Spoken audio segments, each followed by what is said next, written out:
নারী জাতিকে অসম্মান এবং অপমান করার প্রধান কারণ হচ্ছে নিজের ধর্ম সম্বন্ধে অবগত না হওয়া। দেখো, পূজা পার্বণ এগুলো কিন্তু সবাই করে। পূজা করতে হয়, ফুল দিতে হয়, ভগবানকে নমস্কার করতে হয়, এইটুকু সিম্পল আচার অনুষ্ঠান, উপাস করতে হয়, না খেয়ে থাকতে হয়, এই সিম্পল আচার অনুষ্ঠানগুলো তো সবাই করে। কিন্তু ভগবানকে পূজা করার জন্য অবশ্যই ভগবানকে শ্রদ্ধা করা উচিত। ভগবান যে সমস্ত পথ নির্দেশ আমাদেরকে দিয়েছেন সেগুলো অবশ্যই অবলম্বন করা উচিত। কোন ভগবান কখন বলেছে যে মানুষের ক্ষতি করো এবং মেয়ে মানুষদেরকে অপমান করো, সেটা যে কোনো মেয়ে হোক, সেটা যে কোনো জাতের মেয়ে হোক না কেন, ভগবান কখনোই কিন্তু বলেনি। আর এই কথাটা আমি নিজের মন থেকে বলছি না, আমি গীতা পড়েছি, আমি গীতা পড়ি, তাই বলছি। আর একটা ভালো কথা, গীতা কিন্তু সবাই পড়ে না।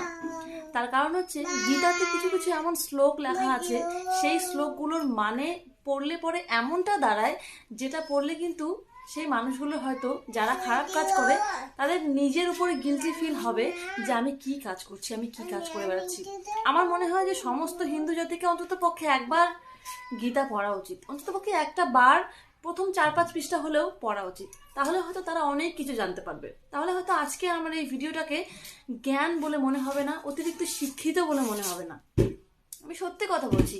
আর দেখবে, যারা অনেক বেশি সত্যি কথা বলে তাদের শত্রুর সংখ্যা কিন্তু অনেক বেশি হয়।